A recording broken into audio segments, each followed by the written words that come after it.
Taorian'ny tany Morondava dia ny tanàna ny Toamasina indray no nisian'ny fanentanana samihafa sy fampahafantarana ireo mpifidy mikasika ny fividianana kominaly tanterahany teo anivon'ny PASEM izay tohanan'ny PNUD.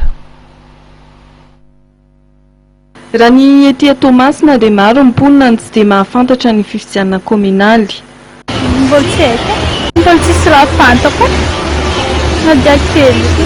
Misy kosa ireo mananeva mikasika izay fifidianana izay. Zay amin'ny commune Ambanivolo. Fa izy ampisafidy lehibe ny tanàna tianay satria candidat aminay agny eny. Afaka zegny safidinay candidat tianay zegny zay. Zay mbo miandry fampelezan-kevitra tagny mbola nitonga nomoaly zay ke. Zay Ambanivolo. Commune Sagnambo, district ny Fenerivo.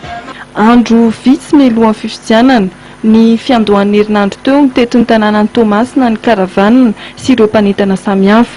Nanazava mpifidy ireo taratasy ilaina amin'ny fifidianana, fomba famoretana bulletin tokana, ny tokony atao raha toka tsy manana kara-pifidianana.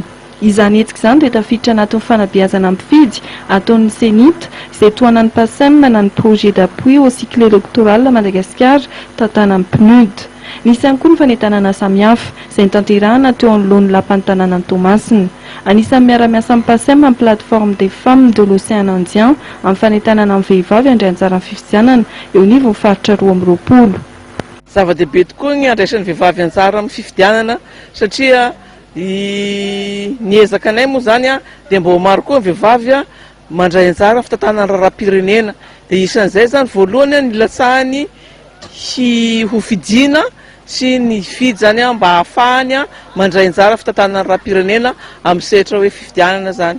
Ho an'ny Toamasina voalohany dia 710 ireo pro-pifidianana ary 2,4 sy iray hetsy ny mpifidy raha toka 720 ny isan'ny pro-pifidianana ho an'ny Toamasina faharoa ary 27 sy 2,1 sy iray hetsy ny isan'ny mpifidy.